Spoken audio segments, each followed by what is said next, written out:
Hello everyone, मैं हूं advocate Rahul Mishra. आज की वीडियो में हम लोग समझने की कोशिश करेंगे कि अगर आपकी वाइफ ने आपके ऊपर मेंटेनेंस का मुकदमा डाला हुआ है तो आज आपको उसको कितना मेंटेनेंस देना होगा। आज इस वीडियो के थ्रू हम लोग यही समझने की कोशिश करेंगे। अगर आपका एक बच्चा है तो कितना मेंटेनेंस देना है, दो बच्चे हैं तो कितना मेंटेनेंस देना है, सैलरीड है तो कितना मेंटेनेंस देना है, और नॉन सैलरीड यानी कि बिजनेस है तो कितना मेंटेनेंस देना है। अगर आपका बच्चा मेजर हो चुका है तो आपको कितना मेंटेनेंस देना है। आज सारा का सारा हम लोग समझने की कोशिश करेंगे कि एग्जैक्ट परसेंटेज आपको कितना देना होगा। इससे पहले मैं मेंटेनेंस पर एक वीडियो बना चुका हूं, लेकिन आज एग्जैक्टली कितना आपको देना होगा, कितना परसेंटेज मेंटेनेंस देना होगा, आज मैं वो आप लोगों से डिस्कशन करूंगा।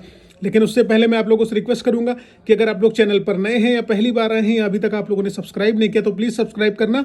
साथ ही साथ अगर आप मुझसे पर्सनली बात करना चाहते हैं या अपनी कोई लीगल ड्राफ्टिंग में मेरी मदद चाहते हैं तो डिस्क्रिप्शन में नंबर व्हाट्सएप का आपको मिल जाएगा, वहाँ पर अपनी अपॉइंटमेंट बुक कराइए। अपॉइंटमेंट शेड्यूल करने के बाद आप मुझसे मिल सकते हैं या बात कर सकते हैं। बिना अपॉइंटमेंट के बात कर नहीं पाऊंगा, एग्जैक्ट मैं आपको सही सही बता दे रहा हूँ। ठीक है, चलिए आज हम लोग जानने की कोशिश करते हैं। देखिए, जब 125 में आपकी वाइफ ने मान लीजिए मेंटेनेंस का मुकदमा डाला, या सेक्शन 24 HMA में हिंदू मैरिज एक्ट में आपके ऊपर इन्होंने मुकदमा डाला, या DV में इनको मेंटेनेंस मिलने की बात आ गई, तो कितना मेंटेनेंस आपको देंगे। सबसे पहली बात, आदमी कहता है कि मेरे अपने खर्चे हैं, मेरा अपना लोन है, मेरी अपनी लाइबिलिटीज़ है। तो ये सारी कुछ चीज़ें आज हम नहीं डिस्कशन करेंगे। इस पर एक पहले वीडियो बनाया, उसको देखिएगा आप। ठीक, आज मैं आप लोगों को फाइनल परसेंटेज बताऊंगा कि कितना आपको मेंटेनेंस एग्जैक्टली अपनी वाइफ को पे करना है, अगर इन केस वो आपसे मेंटेनेंस की डिमांड कर रही हैं। पहला, जब मैंने बताया कि अगर आपका एक बच्चा है तो मान लीजिए आपकी सैलरी, ग्रॉस सैलरी लगभग 1 लाख रुपए आ रही है और इन हैंड आपकी जो आ रही है 80,000 रुपये आ रही। ठीक, आप मान लीजिए कहते हैं कि मेरे को मेंटेनेंस नेट सैलरी पर लगेगा या ग्रॉस पर लगेगा, तो अमूमन तो नेट पे ही लगता है। ठीक है, तो जैसे मान लीजिए आपकी सैलरी 1 लाख रुपए है, 80,000 रुपये इन हैंड आपके आ रही नेट पे, यानी कि आपकी 80,000 रुपये है।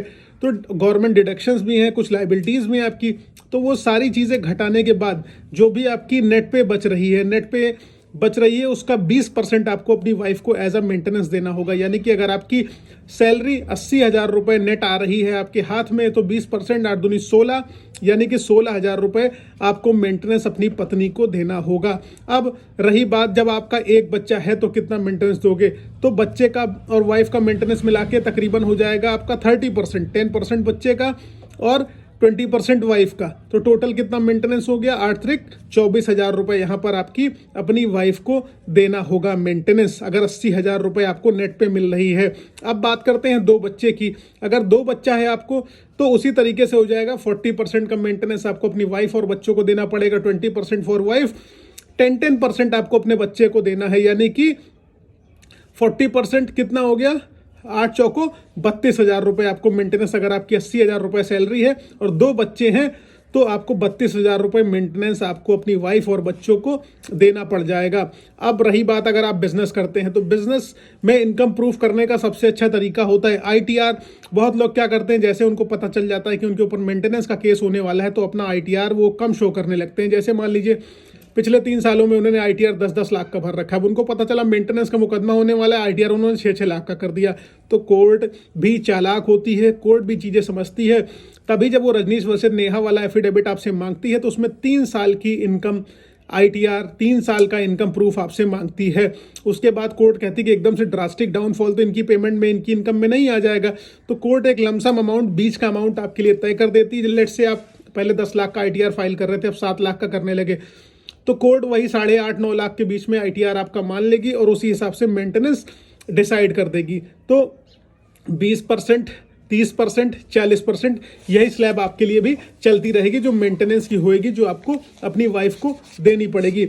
अब यहाँ पर ये सारी चीज़ें क्लियर हो गई, एक बच्चे की कंडीशन में, दो बच्चे की कंडीशन में, सैलरीड की कंडीशन में और बिजनेस की कंडीशन में। अब बात आती है कि अगर आपके बच्चे मेजर हो चुके हैं, मेजर बच्चों को अगर 18 साल के हो चुके हैं कोई मेंटेनेंस नहीं देना है, एकदम ये क्लियर है। लेकिन अगर आपके बच्चे को कोई डिसेबिलिटी है, हैंडीकैप है और फिजिकली चैलेंज है, मंद बुद्धि का है, तब आपको उसको मेंटेनेंस एज इट इज देना पड़ता रहेगा, आपको देना पड़ेगा। जब वो अपने वर्क को खुद से कर पाने में सक्षम नहीं है तो आपको उसको मेंटेनेंस देना पड़ेगा एट एनी कॉस्ट, बिना किसी कंडीशन के। दूसरी बात ये आती कि अगर बात आती है कि आप जो है कोर्ट कभी कभी बेसिकली आप रिक्वेस्ट करती हैं, लेडीज आपकी वाइफ आपकी रिक्वेस्ट करती हैं, कोर्ट से कहती हैं कि हमारे बच्चे की शादी भी ये कंडक्ट कराएं और उसकी हायर एजुकेशन करें, क्योंकि बिना हायर एजुकेशन के बच्चे का तो फ्यूचर जीरो हो जाएगा। ठीक है, तो कोर्ट कभी कभी कहते हैं कि हायर एजुकेशन तक को आपको मेंटेन करना पड़ेगा और प्लस इसकी मैरिज का भी एक्सपेंसेस आपको उठाना पड़ेगा। तो आज यहाँ पर आपकी मेंटेनेंस पे जो भी शंका थी, आई होप इस वीडियो को देखने के बाद समाधान हो जाएगा। अगर समाधान हो रहा है तो please do like, share and subscribe the video. And दूसरी चीज़ कि अगर आप पर्सनली बात करना चाहते हैं या मुझसे लखनऊ या दिल्ली चैम्बर पर मिलना चाहते हैं तो अपॉइंटमेंट शेड्यूल कराइए। डिस्क्रिप्शन में नंबर है, वहां पर आपको मेरा नंबर मिल जाएगा और आप मुझसे बात कर सकते हैं। अगर आपको लग रहा है कि आपके अगेंस्ट कोई फर्जी मुकदमे लिखा सकता है तो सेक्शन 39 डालना मत भूलिएगा। आप लोग, बहुत सारे लोग डाल रहे हैं और मुझसे अपनी पिटिशंस ड्राफ्ट करा रहे हैं। करवाना चाहते हैं, कुछ सपोर्ट चाहते हैं मुझसे, तो आप नंबर पर संपर्क करिए, मैं आपकी हेल्प डेफिनेटली करूंगा। जय Hind, thank you so much. एक लेकिन रिक्वेस्ट एंड में और है, सोशल मीडिया हैंडल्स पर फॉलो करना, फेसबुक, इंस्टाग्राम, ट्विटर का लिंक डिस्क्रिप्शन में। थैंक यू सो मच, जय हिंद।